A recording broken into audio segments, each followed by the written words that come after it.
Hello everyone. आज के इस वीडियो में जो है हम पढ़ने वाले हैं भारतीय संविधान की उद्देशिका यानी कि भारतीय संविधान के प्रस्तावना के बारे में जो है आज की इस वीडियो में पढ़ने वाले हैं। आप इस वीडियो में बने रहिए। वीडियो देखने के बाद जो है प्रस्तावना से जो भी क्वेश्चन है वो आप बनाने में सक्षम होंगे, चाहे वो बिहार दरोगा हो, बिहार पुलिस हो, बीपीएससी हो या अदर कोई भी सरकारी एग्जाम की तैयारी आप कर रहे हो तो आपके लिए ये वीडियो जो है बहुत महत्वपूर्ण होने वाला है। तो बने रहिए वीडियो में। सबसे पहले हम बात कर लें ये प्रस्तावना में क्या लिखा गया है। तो इसमें लिखा गया है, हम भारत के लोग भारत को एक संपूर्ण प्रभुत्व संपन्न समाजवादी पंथ निरपेक्ष लोकतंत्रात्मक गणराज्य बनाने के लिए तथा उसके समस्त नागरिक को देख क्या देगा, न्याय दिलाना दिलाना है। तो किस प्रकार से? सामाजिक, आर्थिक और राजनैतिक न्याय।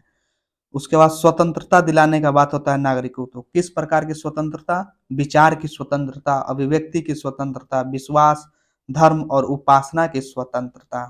उसके बाद समानता दिलाने का बात करता है। तो किस प्रकार की समानता? प्रतिष्ठा और अवसर की समता प्राप्त कराने के लिए तथा उन सब में व्यक्ति की गरिमा और राष्ट्र की एकता और अखंडता सुनिश्चित करने वाली बंधुता बढ़ाने के लिए दृढ़ संकल्प होकर अपनी इस संविधान सभा में आज तारीख 26 नवंबर 1949 ईस्वी मिति मार्ग शीर्ष शुक्ल सप्तमी संवत 2006 विक्रमी को एतद द्वारा इस संविधान को अंगीकृत, अधिनियमित और आत्म अर्पित करते हैं।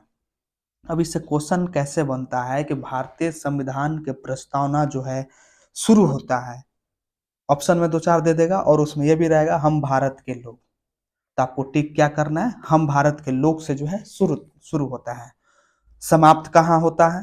तो 26 नवंबर 1949 को एतद द्वारा इस संविधान को अंगीकृत, अधिनियमित और आत्म अर्पित करते हैं। इस सेंटेंस पे जो है इसका अंत होता है यानी कि समाप्ति होती है। अब जो है क्वेश्चन यहाँ से कुछ इस प्रकार से भी बन जाता है, दे देगा आपको कि बताइए कि यहाँ पे लास्ट में जो अंगीकृत, अधिनियमित और आत्मर्पित दिया है ना, तो इसको जो है पहले बोलेगा पहले क्या है, अंगीकृत है कि अधिनियमित है कि आत्मर्पित है। तो यहाँ से इस बात को आप ध्यान में रखिएगा, पहले अंगीकृत, उसके बाद अधिनियमित और आत्म अर्पित करते हैं, ये लिखा गया है। अब जो है सबसे पहले बात हम कर लेते हैं कि भारतीय संविधान का जो प्रस्तावना है ये क्या कहता है। तो प्रस्तावना से तात्पर्य संविधान के भूमिका से है। सबसे पहले प्रस्तावना जैसे भी आया जाएगा तो संविधान की पूरी जो भूमिका है उससे इसका तात्पर्य है, जिसमें संविधान के उद्देश्य एवं आदर्शों, शासन प्रणाली के स्वरूप और संविधान के लागू होने के तिथि का उल्लेख होता है। ये सारा बात जो है इसमें प्रस्तावना में क्या है, प्रस्तावना से जो है सीधा सा समझ जाना है, संविधान की भूमिका समझ जाना है और संविधान के लागू होने की तिथि वगैरह ये सारा चीज जो है इसमें उल्लेखित है। और इसमें इसका उद्देश्य क्या है, संविधान के जो है उद्देश्य क्या है, संविधान जो है में जो है शासन प्रणाली किस ढंग से, किस उसका स्वरूप क्या है, इस पे जो है चर्चा किया गया है। तो प्रस्तावना में क्या आपको देखना है, उद्देश्य और आदर्श, शासन प्रणाली के स्वरूप, उसके बाद जो है तिथि, इसका जो है उल्लेख किया गया है। उसके बाद जो है आप आगे आइएगा तो एक आप देख रहे हैं कि हम इधर प्रस्तावना लिखे हैं लेकिन यहाँ पे भारत संविधान का उद्देशिका लिखा गया, तो इसके पीछे का क्या कहानी है। तो आपको बता दें कि जवाहरलाल नेहरू ने जब 13 दिसंबर 1946 को जो है संविधान सभा में जो है उद्देश्य प्रस्ताव को रखा, तब जो है संविधान सभा में जो भी मेंबर थे उसे जो है स्वीकार कर लिया गया। अब इसका तिथि पूछा जाएगा कि कब स्वीकार किए, तो इसका जवाब होगा 22 जनवरी जो है 1947 को जो है इसे स्वीकार किया गया था। और उसके बाद इसी संविधान के प्रस्तावना के रूप में जो है जो उद्देश्य प्रस्ताव जवाहरलाल नेहरू के द्वारा संविधान सभा के समक्ष रखा गया था, उसे ही संविधान के प्रस्तावना के रूप में जो है मान्यता दी गई। यद्यपि उद्देशिका शब्द का भी प्रयोग जो है संविधान के जो प्रस्तावना है उसके लिए किया जाता है। उसी बात को मैंने यहाँ पे सेंटेंस में लिखा हुआ, अगर आप चाहें तो इसे स्क्रीनशॉट ले लें और आप इसे लिख भी सकते हैं। यहाँ पे मैंने लिखा है कि जवाहरलाल नेहरू ने 13 दिसंबर 1946 को संविधान सभा में उद्देश्य प्रस्ताव को रखा। क्या रखा? उद्देश्य प्रस्ताव को रखा। और संविधान सभा ने 22 जनवरी 1947 को स्वीकार किया और इसे भारतीय संविधान के प्रस्तावना के रूप में जो है मान्यता दी गई। यद्यपि इसके लिए उद्देशिका शब्द का जो है प्रयोग किया जाता है। इसे आप स्क्रीनशॉट लेके लिख सकते हैं। प्रस्तावना में जो है किसके द्वारा लाया गया था? तो नेहरू द्वारा लाया गया था। ये बात जो है आपको याद रखना है। प्रस्तावना की जो है संकल्पना है वो कहाँ से लिया गया, किस देश से लिया गया? तो यूएसए यानी कि अमेरिका के देश से जो है प्रस्तावना की संकल्पना को लिया गया। और वहीं प्रस्तावना में जो है भाषा और विषय वस्तु है वो कहाँ से लिया गया? तो वो ऑस्ट्रेलिया से लिया गया है। प्रस्तावना में जो भाषा और विषय वस्तु वो कहाँ से लिया गया है? तो ऑस्ट्रेलिया से लिया गया है। इस बात को जो है आप लोग नोट कर लीजिए और याद कर लीजिए। अब जो है प्रस्तावना के जो मुख्य बातें अगर हम करें तो संविधान प्रस्तावना के मुख्य बातें में जो पहले ही आ जाता है संविधान के स्रोत। भाई साहब संविधान का स्रोत जो है सोर्स जो है कहाँ से है, और दूसरा चीज आ जाता है स्वरूप, और तीसरा जो है उद्देश्य। आखिरकार संविधान का जो है उद्देश्य क्या है, संविधान के प्रस्तावना का उद्देश्य क्या है। तो अगर हम बात करें संविधान के स्रोत जो है तो इस ये जो है हम भारत के लोग से यानी कि जनता से जो है पब्लिक से जो है संविधान का स्रोत जो है या शक्ति का स्रोत जो है हम भारत के लोग हैं। स्वरूप की बात करें तो सबसे पहले हम भारत के लोग यहाँ पे हो गया, आप यहाँ पे देख सकते हैं हम भारत के लोग।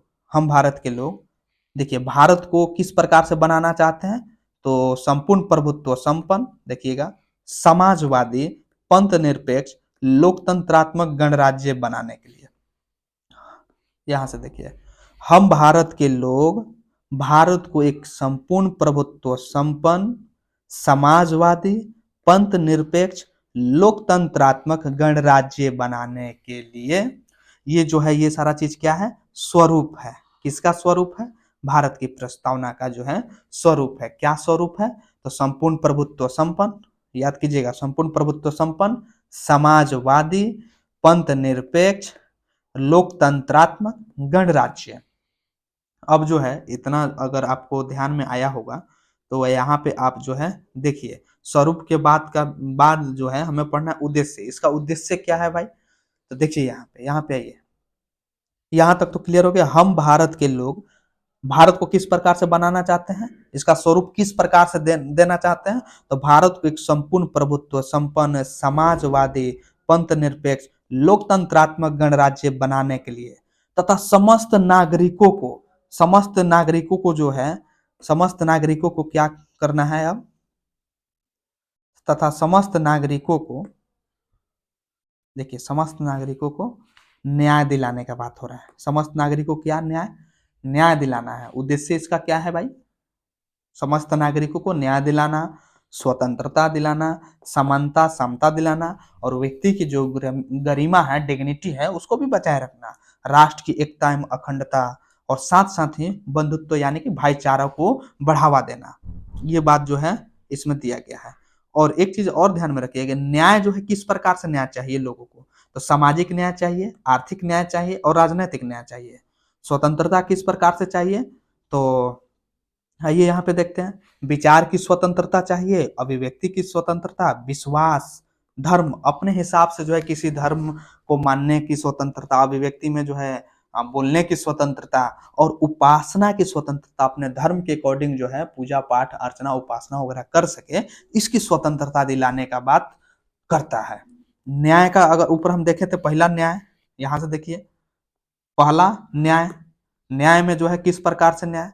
तो यहाँ पे देखिए सामाजिक, आर्थिक और राजनैतिक न्याय। उसके बाद जो है हम लोग क्या देखे हैं? उसके बाद हम लोगों ने देखा स्वतंत्रता का बात किया जा रहा है। तो स्वतंत्रता किस प्रकार की स्वतंत्रता? तो उपासना की स्वतंत्रता, विचार की स्वतंत्रता, अभिव्यक्ति की स्वतंत्रता, विश्वास विश्वास की स्वतंत्रता, धर्म की स्वतंत्रता, इसका बात करता है। ये सारा चीज जो है क्या है? उद्देश्य है। उद्देश्य जो है, एक सेकेंड,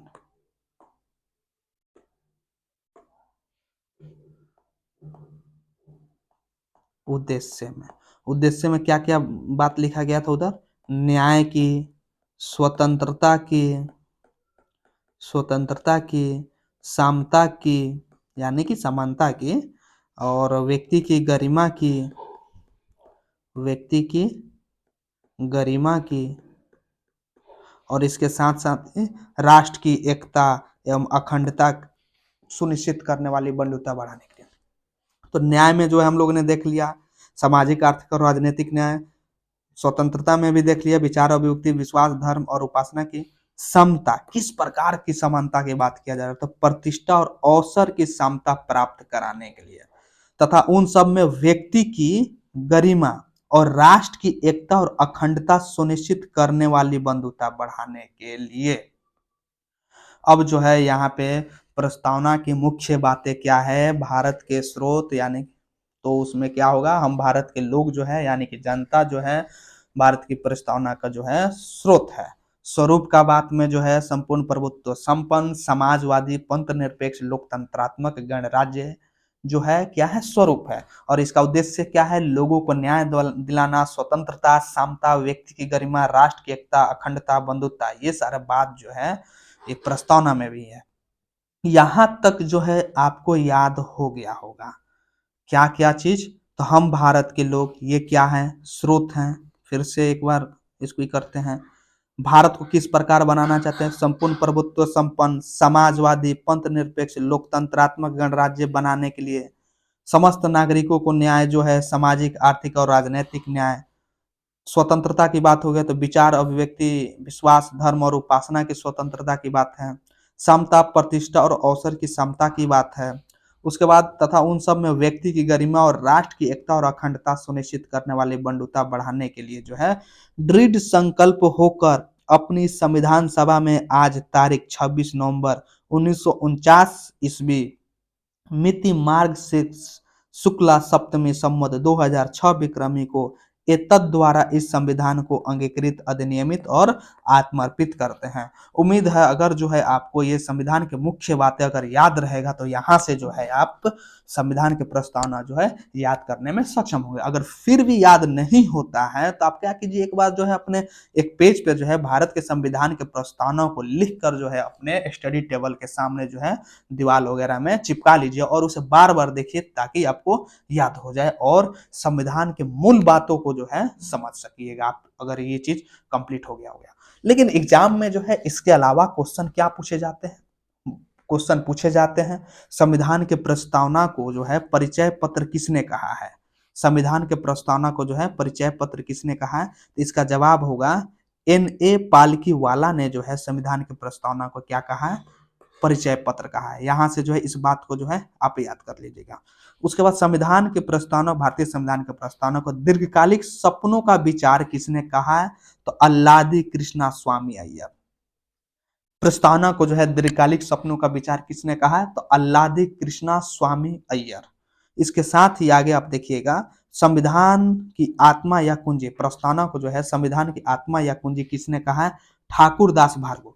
लेकिन एक बात और ध्यान में रखिएगा, आर्टिकल 32 को जो है डॉक्टर बी आर अम्बेडकर के द्वारा जो है संविधान की आत्मा कहा गया है। तो आर्टिकल 32 का बात आ जाएगा तो डॉक्टर बी आर अम्बेडकर, और वहीं जब जो प्रस्तावना की बात आ जाएगा तो ठाकुर दास भार्गव के द्वारा जो है संविधान की आत्मा या कुंजी कहा गया है प्रस्तावना को।